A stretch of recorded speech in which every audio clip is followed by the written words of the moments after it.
with Scott Allen.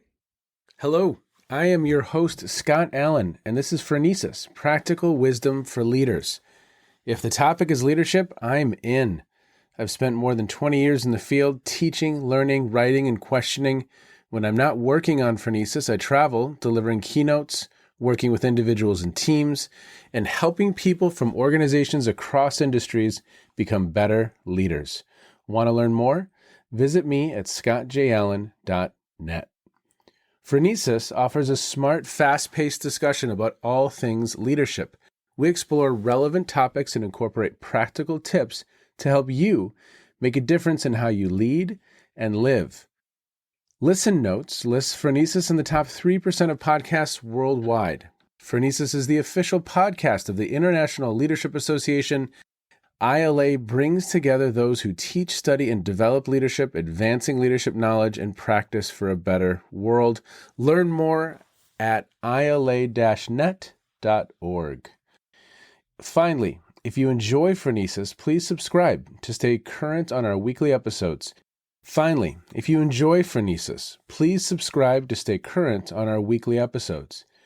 you find an episode that resonates, please share it with your colleagues and friends. And if you want more content, subscribe to my newsletter, The Leader's Edge. The link is in the show notes. As always, thanks for listening. And now, here's today's show. Okay. Good afternoon, good morning, good evening, wherever you are in the world. Thank you so much for tuning in.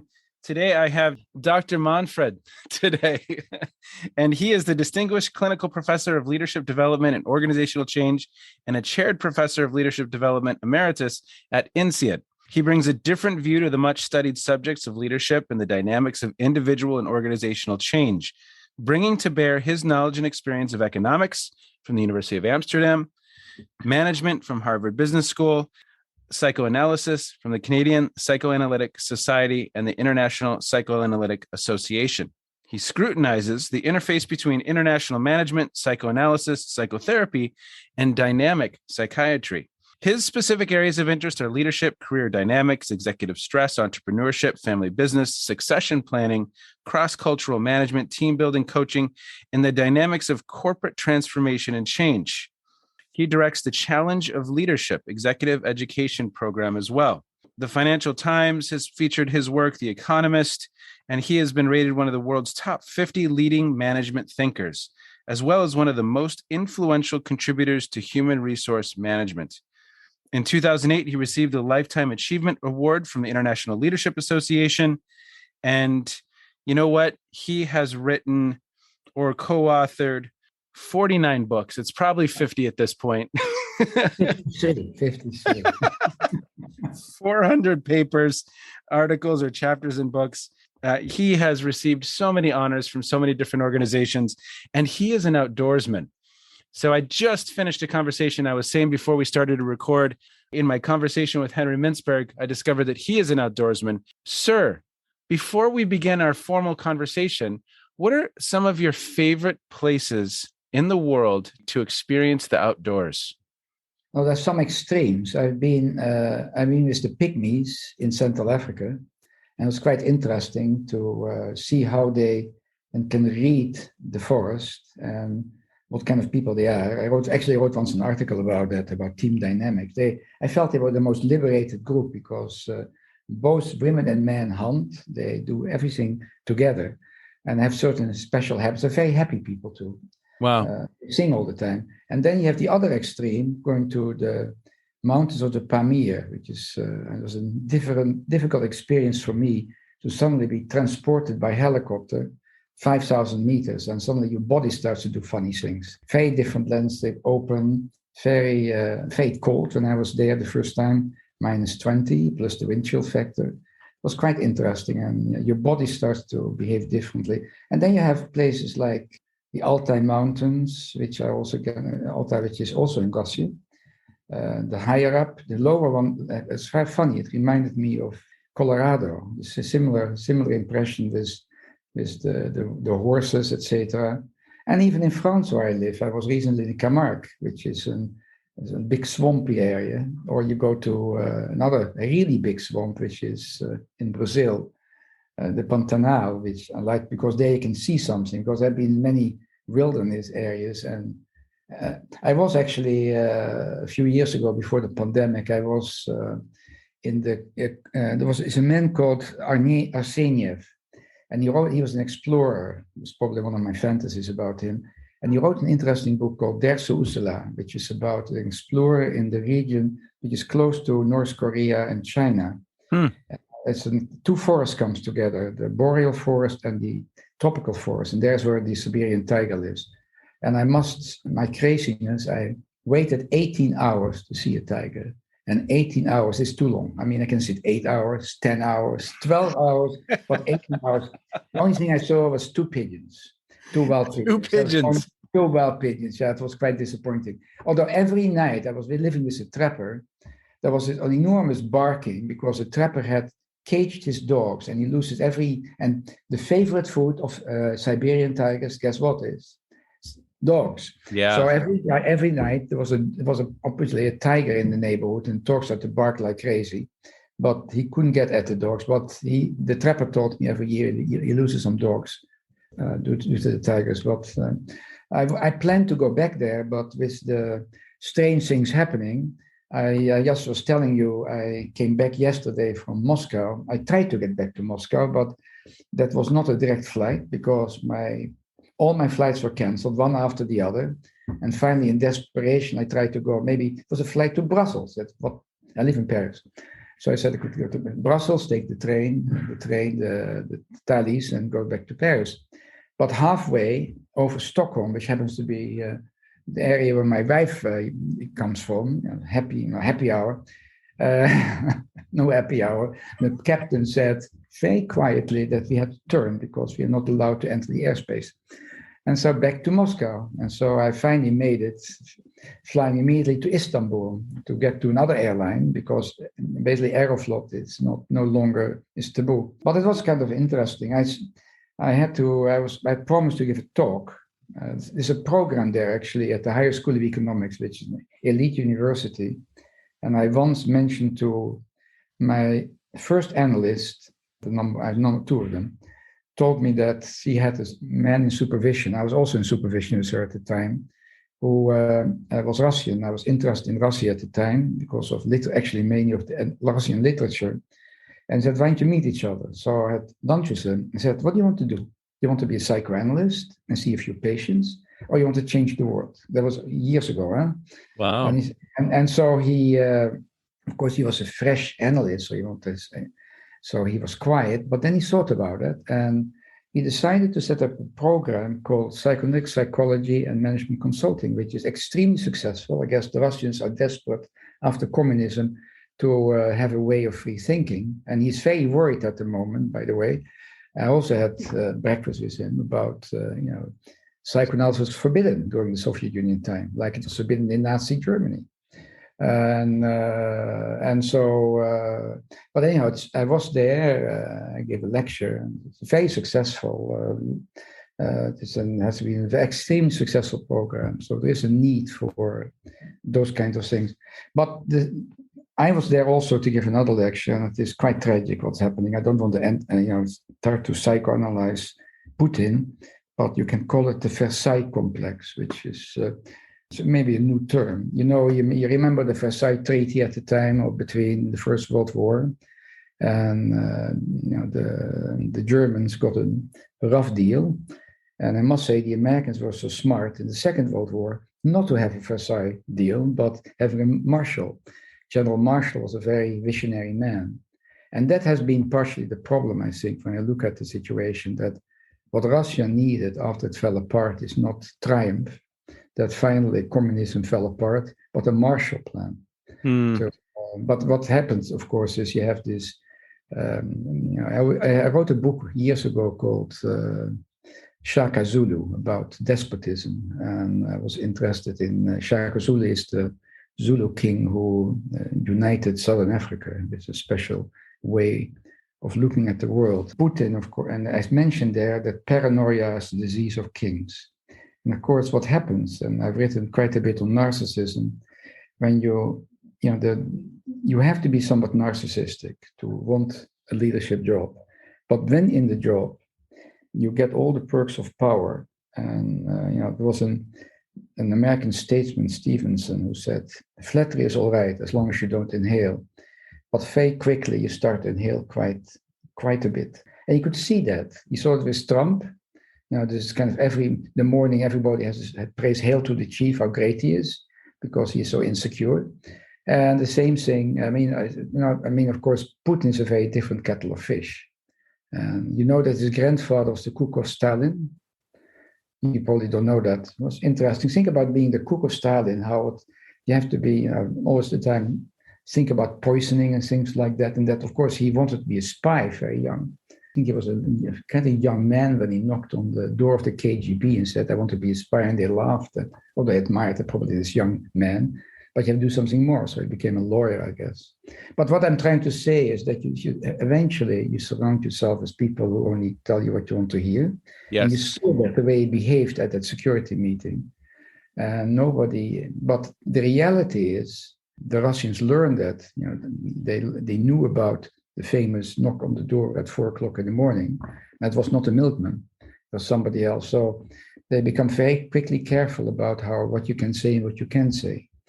But I could see, I'm on a number of WhatsApp, and I have so many Russian students over the years, some of them in quite senior positions, and they are not happy campers, I can tell you that. It's not happy campers, particularly since I think that 2 million Ukrainians or so in Russia. So there's so many intermarriages and things like that. And this situation is very tragic. I wish it could have been different, but I wrote in the pandemic has been good to me in many ways, and negative to say that, but I couldn't travel. And I realized after 28 hours of travel to come, what normally takes 3.5 hours to come from here from Moscow to here, that I had a lot of time on my hands. So I wrote actually eight books. Writing has been my antidepressant during the pandemic. Of course, nice to see people face to face as opposed to there's all this two-dimensionality. But it gave me some time to think about various things, and I find that being a teacher of leadership, I try to make my modest contribution. But they asked me actually in Russia, my students there, have you ever dealt with political leaders? Very rarely. It would probably be not such a bad idea to make them a little bit more self-reflective, more self-understanding, and realizing that in the case of Putin, you can see how his internal theater becomes acted out on a massive scale and has such a terrible impact, like you see with so many leaders. And you look at the WhatsApp conversations going on, or I'm receiving now from my students. Think about the Russian leadership brand. Think about being a Russian. It was like being a German, just after the war. Anytime they could scream at you and say, dirty German, what have you done, and things like that. And now we have this kind of thing happening. And I made 3 comments when I ended my class because people were becoming panicky. One was that ideology overrules rationality. And then I said, paranoia is the disease of kings, and he who rides a tiger cannot dismount. And when you see what he did in Grozny and how he flattened that particular the cities there, the more already bombs are already hitting major cities, more atrocities can be predicted. For what? To be a demagogue, you have a few things to do. Which have been taking a macro or sociological perspective. In the first place, you need enemies, and so it is much nicer. And we like enemies in a way. When you think about our personality inside our personality is first place. Is a big elephant, and the first elephant is egocentricity. When people tell stories, I ask people to tell their story. And of course, you relate it to yourself. They said, I have the same problem, that kind of thing. The other part of the elephant is the paranoia, because when you are in Paleolithic times, in the bushes, there could be, you see something pinkish. It could be a beautiful wild strawberries, but it could be the tongue of a saber-toothed tiger. So you have to be somewhat paranoid. And remember Andy Grove's book, maybe you remember, Only the Paranoid Survive, in Europe. So the third part of the elephant, of course, has to do for tit for tat. You have a tit for tat. The lex talionis, which is rather stupid. The golden rule would be nicer about the lex talionis. And then you have also the elephant doesn't like change. There is Putin, the greatest geopolitical catastrophe, and his resentment is building up. And he feels, here's the largest country in the world, and people say GNP for a small country, only with nukes. That's the only difference you have. You be a big country, but what? When you go to the Siberia, many areas it looks like the 19th century Tolstoy, Mata roads. Where the people live. Of course, the glitter you have in Moscow is a different story. So it's prideful, and the resentment builds up. And of course, as a good leader, like Trump also was in that respect, you read what the Germans call the zeitgeist, the spirit of the time, so the historical moment. So you articulate the resentment in Trump, articulate the resentment of the non-educated white person who felt threatened. And so there he was, and said things which you're not supposed to be upset, but they liked it. So he, leaders who rise up, and like Hitler, he knew the Versailles soap opera, the kind of how the Germans felt that they were being exploited, and so now we have, and it is sad because it could be the other thing, it could be so differently. It could be so different. I had so much hope actually when I've been so many times in Russia after Perestroika. And I had so hope for the country. I've seen all these changes, and it was very chaotic. And of course, what he did was he gave them some certain pride. There is as a foodie, you have now star restaurants in Moscow. That was never just this year. Star restaurant, fantastic restaurant. You have to eat the food before. Not very attractive. Moscow is very glittery. The houses are painted now. It looks all very nice, the same as St. Petersburg. But now this, and of course the next thing is if you are a good dictator, you could control the media, and you make people anxious. It's nice to say, we have the nukes. Making people anxious is one characteristic of dictatorship, and the rule of law is very flexible. So if you are a businessman, that's one of the sad things I feel. When you look at, I'm not the youngest anymore. When you think about Japan after the war. I remember when a statement was made in Japan, you said, my God, that's going to fall apart any moment, whatever they made. Now it's high quality products. Now you go to Russia, with all the brains they have. Well, they have Gazprom, natural resources, fine. But, is that it? And some steel and some aluminum. But where is where are the brand names? And the best and the brightest you find in Silicon Valley. They moved. It's you have people, or they keep their mouth shut and say, okay, I can have a good life there. I just keep my mouth shut, don't talk and ignore it. Or you go abroad. And so the ones inside, they are quiet and live somewhat of an inauthenticity. It's like a little bit not yet as bad in the Stalinistic time. People were so scared that this knock at 4:00 in the morning. And having a Mr. Stalin every day looking at a list of people who were going to be eliminated. You have personal family history growing up in Holland, and there's a very, very real lived experience with that way of being, that environment, that context. Here we are, whether it's in the United States, some of the authoritarianism, as you mentioned, or tendencies towards.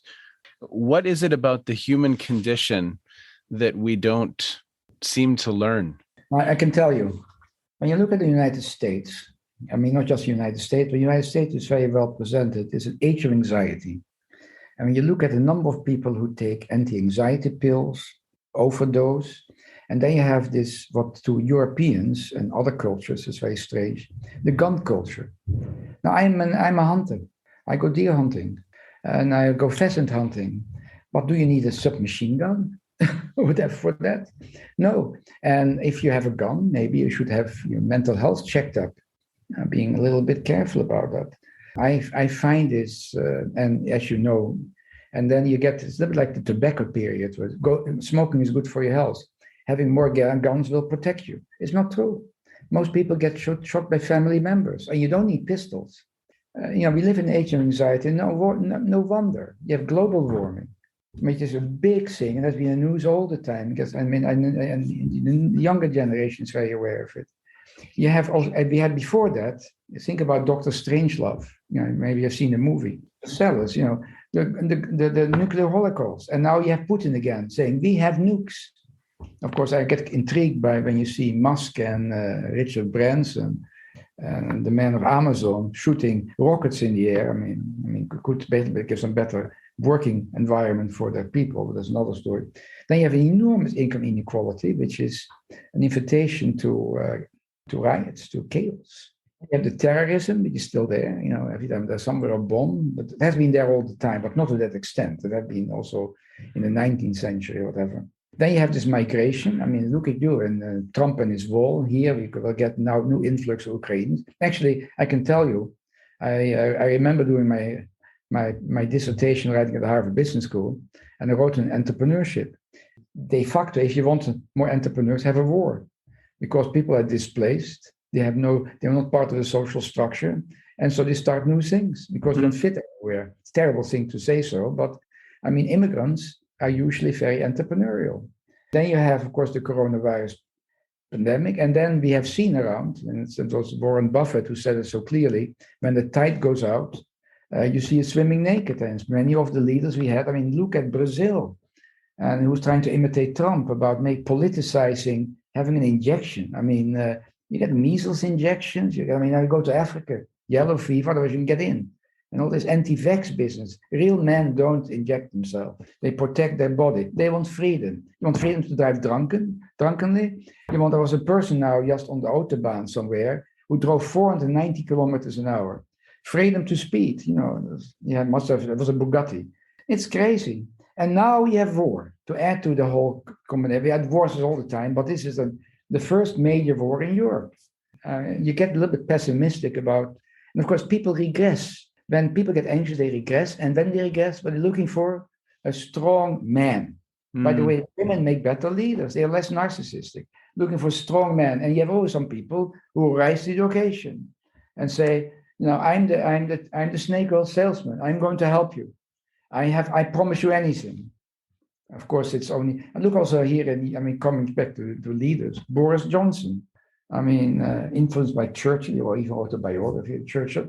But was he really looking at Brexit, which is the most stupid thing that could have happened for the younger generation, shooting yourself in your foot.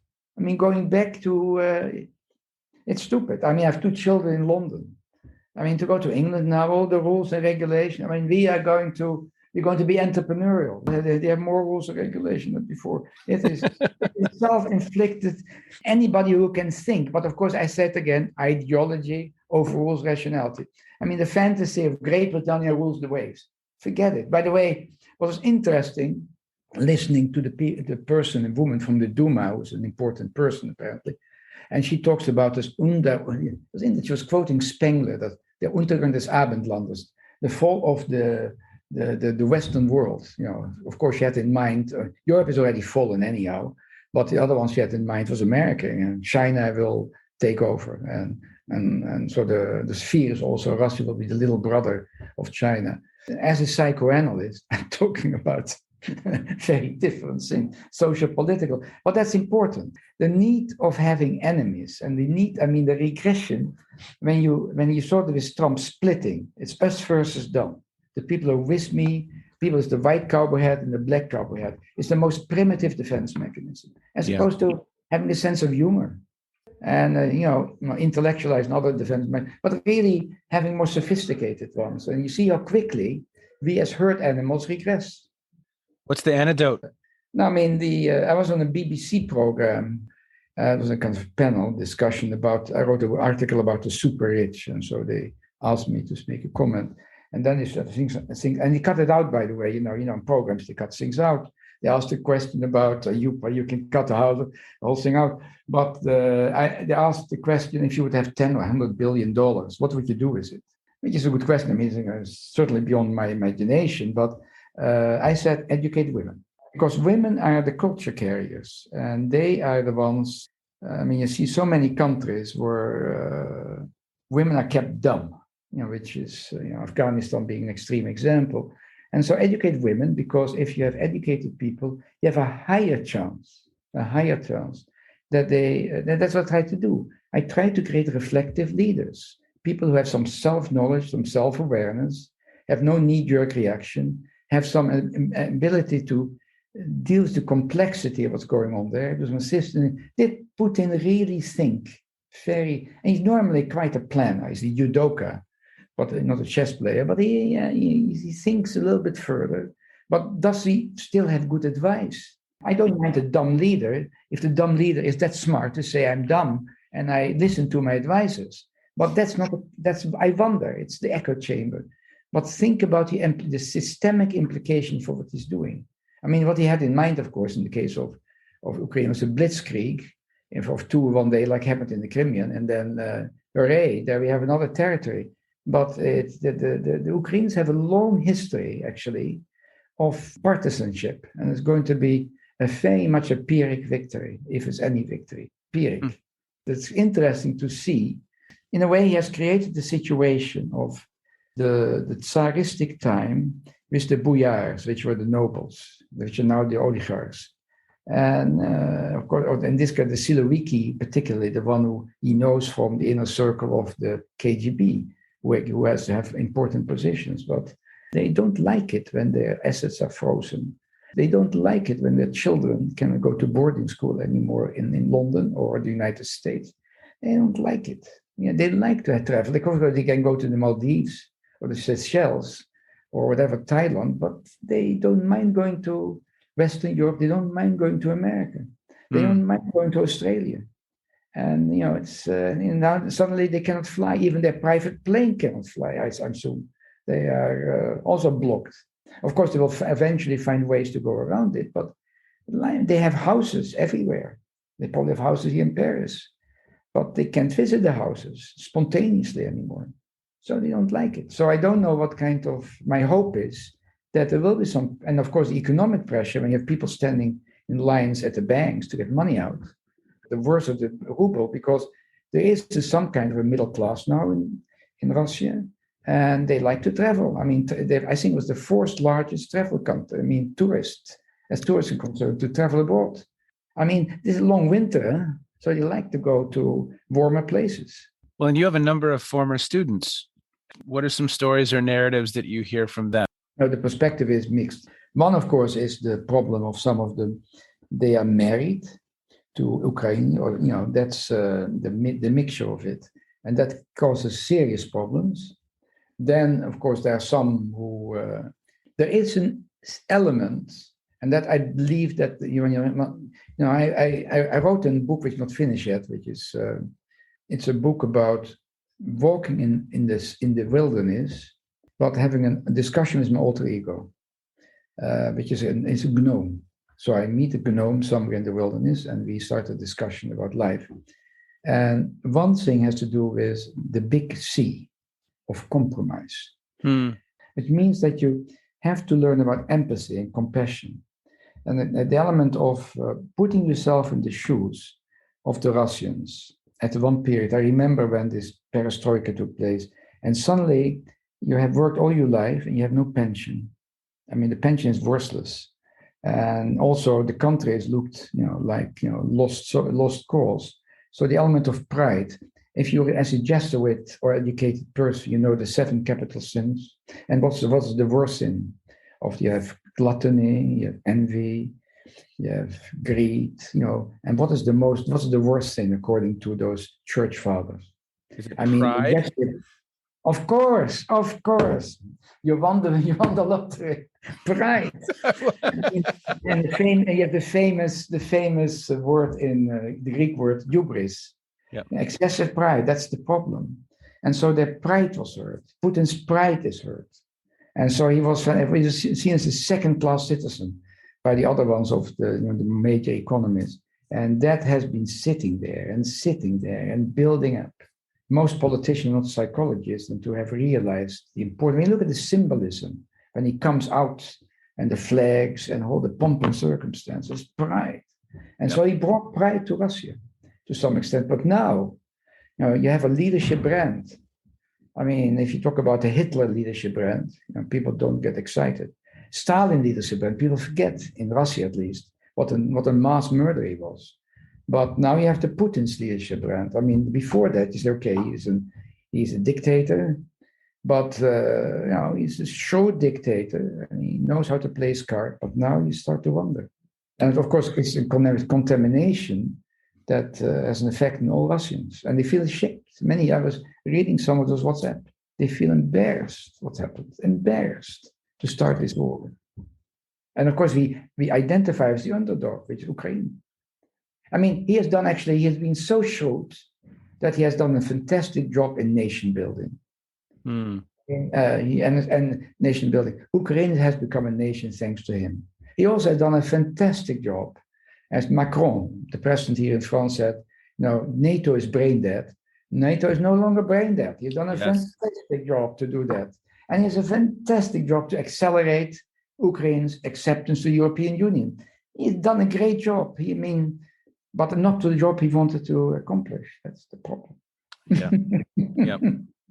What else is the antidote? A couple other elements. Education. Churchill always said that democracy is a very, it's a work in process. You have to work at it all the time. That's the reason I'm concerned about America, what has been happening there. And he also made a comment. Kind of cynically. Democracy, just talk to the average voter. These days, you have to be an actor, a sportsman, or a TV anchor to become a political leader. Now, Zelensky, I looked at him. By accident, I was doing some exercise, turned on the CNN, and there he was giving a speech in München. And I felt he did a pretty good job. Of course, when you listen to some of the people in Russia, they said he's a drug addict. I mean, Putin talks about all those Nazis. He's Jewish, so much for the Nazi, but what the hell? You might identify as the aggressor. He's a drug addict, and he is a Nazi. So that's the accusation. Of course, every country has extreme elements. You had Nazis in Ukraine, neo-Nazis, and the same thing when you look at some of the people who were fighting Ukraine from the Russian side, also for the extreme. You have the Proud Boys in America. It's another group. So you have it everywhere. I guess people if they would have some balance, maybe they would think twice what it stands for. So the other, of course, what I said before, you need a free press. Now, is there a free press in the West? Because when you have Fox News, you have the Murdoch family. They control some of the presses. Is that a free press? But you need at least some diversity of press. That's what you can say. I mean, I read 5 newspapers to get a sense of from the Wall Street Journal to whatever, to the other side, to get a sense of, to get some kind of a balance, to try to understand. You will always be biased. You always have your particular orientation. And you need a very solid judiciary. Now, again, that worries me about America, that the Supreme Court has become totally politicized. To have also lifetime appointments. I wonder about the good thing of that either. I don't think the founders of America had those scenarios in mind. It's very, very difficult to predict how a country evolves. But that's some dangers there. And of course, what you see happening too, when you want to be a dictator, I was writing an article in praise of dictators, is that you have to make people scared. So this kind of secret service that you have in FB and what's called in Russia, and the military, the control over the military and the control of the secret service is very important because of your paranoia. When you're a person like that, every leader, I said, needs somebody who tells him or her, you're full of shit. Needs a fool, some countervailing powers, as Galbraith already talked about, need for counting, and strong institutions. And labor unions are important, like it or not. Labor unions are important to push back, but particularly the press is important.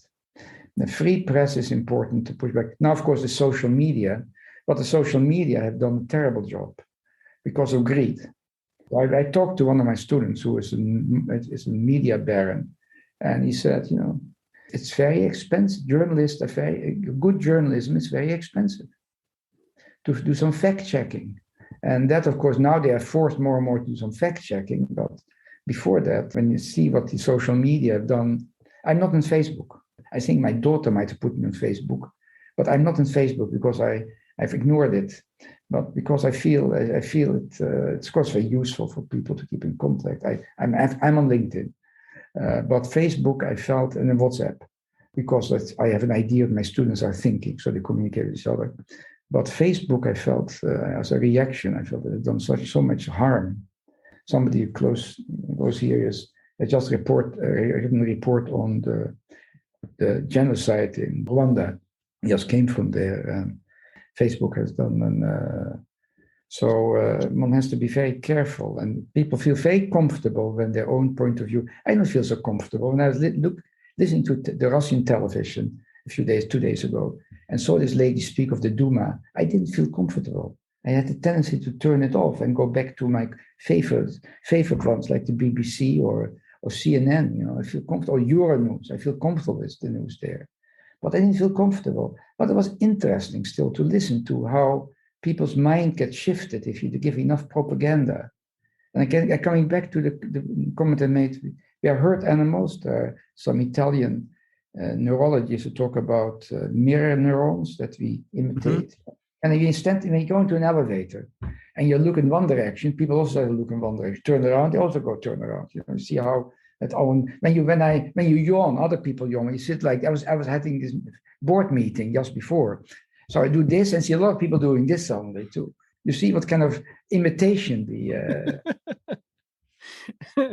The question I keep coming back to, and listeners have heard me say this maybe a couple times now, but how do we, as a species, as a group of human beings, evolve to a place where we can proactively handle things like climate change, or proactively update our operating system? When the founding fathers of the United States said you're a justice for life, well, people lived to 63. It wasn't like the pension system. I mean, it was Otto von Bismarck, 65. I mean, people died at 55. Yes, I mean, yes. Or the right to bear arms. To your point, there weren't weapons that they could have even imagined today, and of course. So are we updating the operating system? I literally view it that way. In some ways, we're running DOS. That's from the 1980s or the 1880s or the 1780s. I tell you a story. There is a story about the flowers of Catherine the Great. Now, in St. Petersburg, there is this castle, and there was a visitor who wanted to visit the garden. In the middle of the garden was a soldier. So this is a curious visitor. And says, "What are you doing there?" And the soldier said, "I don't know." So he goes to the lieutenant. He said, "Lieutenant, why is the soldier standing in the middle of the garden? What's he doing there?" But it must be a story, so whatever it might be. He kept on asking and discovered that 100 years earlier, Catherine the Great was walking through that garden. I mean, since in Russia, I was talking about Russia so much, was walking in the garden, and there was this beautiful flower. She called the soldier and said, "You stand here so nobody steps on the flower." The soldier was still standing there 100 years later. So what you said is very true. I feel a bit ambivalent because you asked me to do a podcast, and here I am. I'm a professor of management. That's my original title. And what I try to do is really to create more reflective leaders, to create better teams. I mean, give me somewhat neurotic teams, and I think my school is probably now the best in team coaching in the world. That's what I guess I basically cloned so many people. I also try to create better places to work. And of course, one thing is to have people. I wrote funny books like Sex, Money, Happiness, and Death about how to create a better lifestyle. Yeah. So that's what I do. And in particular, since 95 or 85% of the people, when you do the Gallup poll, of people in the world don't feel engaged in the companies. So they have a wasted life. I mean, you have only one life. So one of the books I wrote, or the 8 books, was Quo Vadis, which in the end, we're all looking for meaning. And I try to make a little bit, I don't like models, so it's not my thing, but I said your meaning is rather dependent on what are your talents, your competencies. Some people they're good with their body, may become athletes, or other people have good analytical skills. Then it, of course, has to do with control. What choices can you make? And I was asked to give a speech in Holland in my old alma mater after 50 years. And I realized that many of the people I was in class with are dead. And many of them made extremely bad choices in life, having to do with partner and also career. So learning how to make choices. But the most important part is, of course, when you think about the famous Harvard longitudinal study, 1938, which is still, so many directors. What is most important to life when they ask the people in the study? It's belonging, having good relations with family and friends. And then I believe I added something more to it, which has to do with transcendence. Like you try to do something more than just doing your own, doing something for society, doing something more than just for yourself. And so that is what meaning is. A purpose, by the way, you also need purpose. But purpose is future-oriented. Meaning is basically what your life is all about. If you can get those things together, and that's the people who come to me usually are in their mid-40s. And why? When you're under mid-40, you're immortal.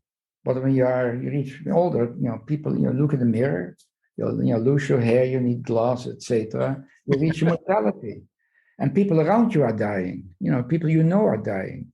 And I always say you look at three mirrors. One mirror is yourself, and you see your wrinkles and whatever. Other mirror are your children, which brings up lots of memories. And then your parents, and you say, my God, I don't want to become like them. I want to be. All those things go together. Well, you said something. Well, actually, it wasn't something you said. It was something you wrote in one of the articles that you sent me that you'd written recently, or maybe it was an interview that you did. But I took this snippet out because it was just so beautifully communicated. But you said, happiness is something to do, someone to love, and something to hope for. It's not my statement. And I don't know who first said it. Okay.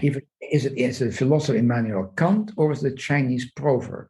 Okay. Of course, somebody, a well-known film star, said, happiness is a good health and a bad memory, which I like too, by the way. She was more cynical. I think it was Ingrid Bergman who said that. Happiness is good health and bad memory. But this is a very simple formula, actually. Of course, when you get older, I had it under my teachers at Harvard was Erik Erikson. He was a man of human development. It was interesting. He never got a university degree. Good for him. So he was self-educated. Wow. Yeah, a Montessori diploma. That's what he had. Became a university professor, the highest honor you get at Harvard. But he was the one who really focused on the adult life cycle also. And in certain ages had to do with integrity versus despair. There's a famous song by this French lady, Edith Piaf. Rien, rien, rien. I don't regret anything. Of course, you regret things, some things, but looking back at your life, and also Aristotle talked about that. One is hedonia, that you create pleasant moments for yourself every day. I hope for this interview is somewhat pleasant, I mean, some people give energy, some people take energy and whatever. Then the other thing is looking back at your life. And Erikson talked about the polarity, integrity versus despair. And that's important.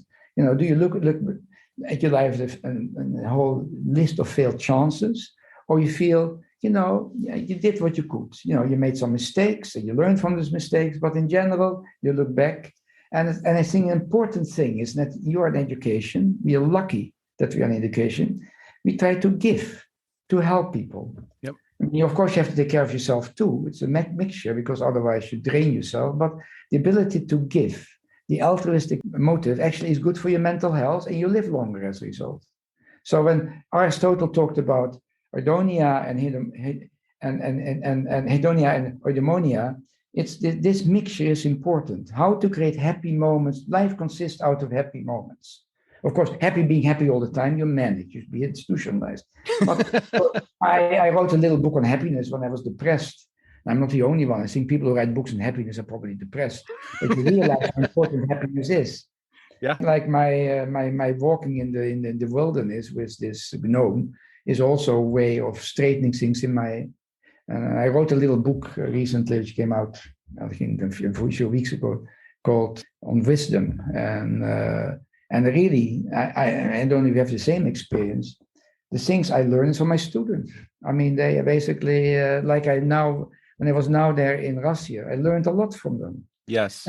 It stimulated me, to think what was really important, what is important, and how to how to be the most authentic, not having to, and that's the problem now when I talk at this breakfast with a colleague of mine, how not to have to put up your false self because it's a way of survival. Because whatever, you know what I'm talking about. Yeah. You don't get to knock at 4 o'clock in the morning yet, but other things happen to you. Well, your sense of curiosity and your output over your career is so incredibly admirable. And your desire to help others make sense of their work, what's happening around them, helping them be more empathetic and reflective in their leadership. I think it's an incredible mission, because if we can help people just be more reflective, it sounds simple, common sense, but it's not common practice, as you know. No, I mean the famous poem of Larkin, Philip Larkin. I don't know the poem. They fuck you up, your mom and dad. They didn't mean to. I mean, it's very true. And so you try to, and they were, of course, as he says in the poem, they were fucked up in their turn. So the question is, as a parent, to prevent that. I also use the parable of the hedgehogs of Schopenhauer, of the two hedgehogs in the winter. Actually, I wrote one of my books is titled that. But you have to create, as a parent, secure hedgehogs, not anxious hedgehogs.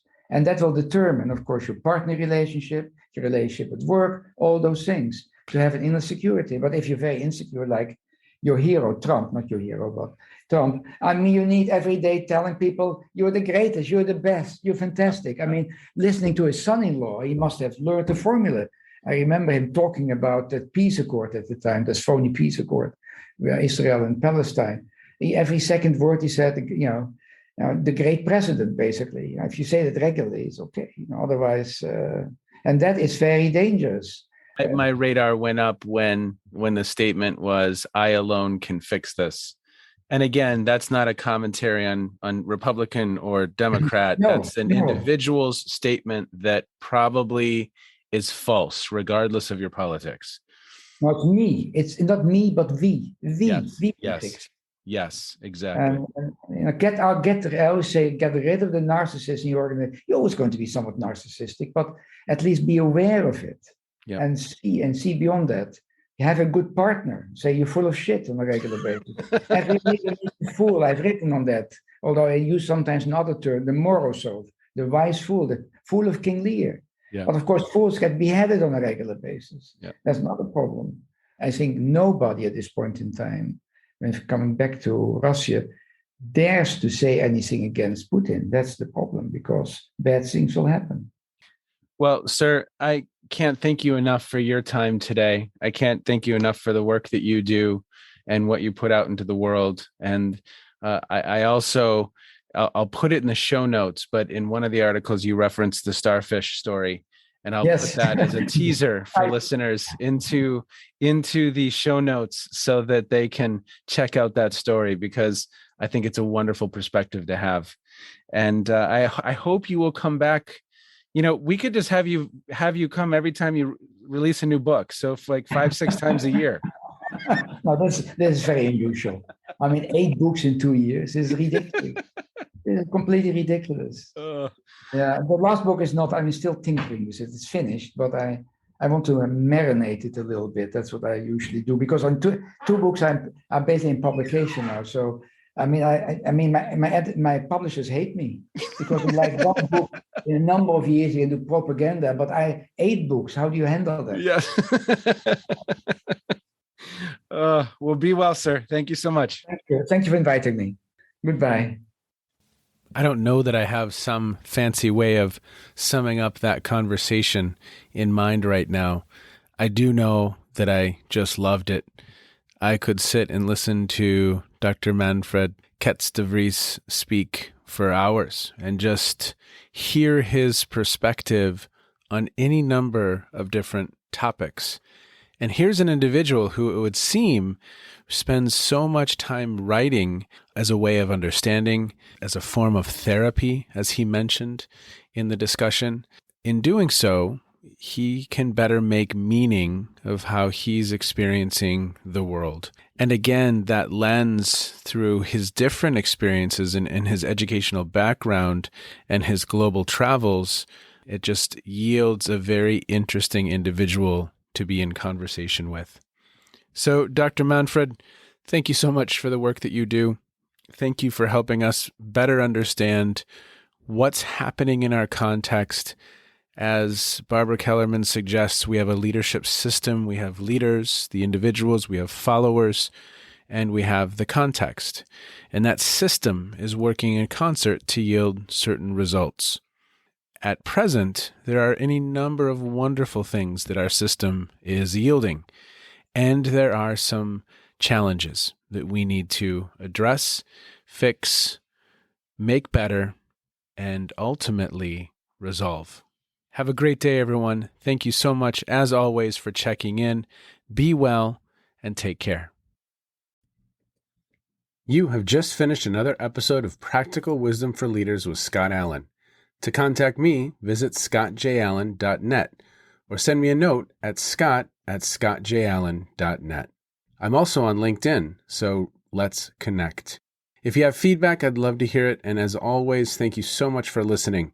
And now here's my daughter, Emily, with the outro.